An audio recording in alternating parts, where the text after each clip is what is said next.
Hi friends, welcome to MM delights. நாங்கள் ரீசெண்டாக brownie blondie இதெல்லாம் செஞ்சிட்ருந்தோம். அது வந்து பக்கத்தில் இருக்கிறவங்க மட்டும் சேல் பண்ணிகிட்ருந்தோம். அதே எப்போது யாராவது கேட்பாங்க, பட்டர் ஸ்லாப் மாதிரி கேட்பாங்க, அந்த மாதிரி செஞ்சு கொடுத்துட்ருந்தோம்.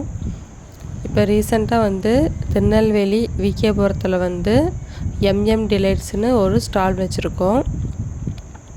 அந்த ஸ்டாலுக்கு எடுத்துகிட்டு போகத்தான் இப்போல்லாம் ப்ரிப்பேர் பண்ணிகிட்ருக்கோம். இப்போ சரி கம்மியாகவே போட்டுக்கலாம், எடுத்த உடனே அதிகமாக வேணாம், சேல் ஆகாது அப்படின்ட்டு 1 kg brownie, 1 kg blondie cookies ready பண்ணிகிட்ருக்கோம். இப்போ பார்த்திங்கன்னா 1 kgயில் வந்து 40 ரூபீஸ்லேயே பீஸ் போடுறோம், 20 ரூபீஸ்லேயே பீஸ் போட்டு கொடுத்துட்ருக்கோம். 40 ரூபீஸில் வந்து ஒரு சிங்கிள் பீஸ் ப்ரௌனி போடுவாங்கள்ல, அந்த பாக்ஸில் வந்து 40 ரூபீஸ்க்கும், ஜிப்லாக் பவுச்சில் வந்து 20 ரூபீஸ்க்கு உண்டான பீசஸ் வந்து போட்டு கொடுத்துட்ருக்கோம். நாங்கள் இருக்கிறது வந்து திருநெல்வேலி டு பாபநாசம் ரோட்டில் விகேபுரத்தில் ஒரு கிராமத்தில் தான் இருக்கோம். ஸோ இங்கே வந்து எல்லோரும் வந்து ப்ரௌனிக்கு அவ்வளோ அஃபர்ட் பண்ணி வாங்க முடியாது.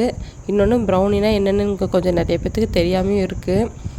ஸோ எடுத்த உடனே நிறையா வேணாம், அமௌண்ட்டு நிறைய வைக்கக்கூடாது, நம்மளால் முடிஞ்சதை வந்து 20-40 இதுக்கு உண்டானது மட்டும் கொடுத்துட்ருப்போம் அப்படிங்கிறதுனால தான் வந்து பேக்கெட் பண்ணிகிட்ருக்கோம்.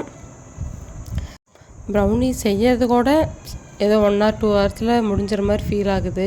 ஆனால் அது பேக் பண்ணுறது தான் ரொம்ப லேட் ஆகிட்டு இருக்குது. ஏன்னா சின்ன கவர்லையும் போடணும், பெரிய கவர்லையும் போடணும். ஸோ உங்களால் முடிஞ்ச சப்போர்ட் கொடுங்க. தேங்க்யூ.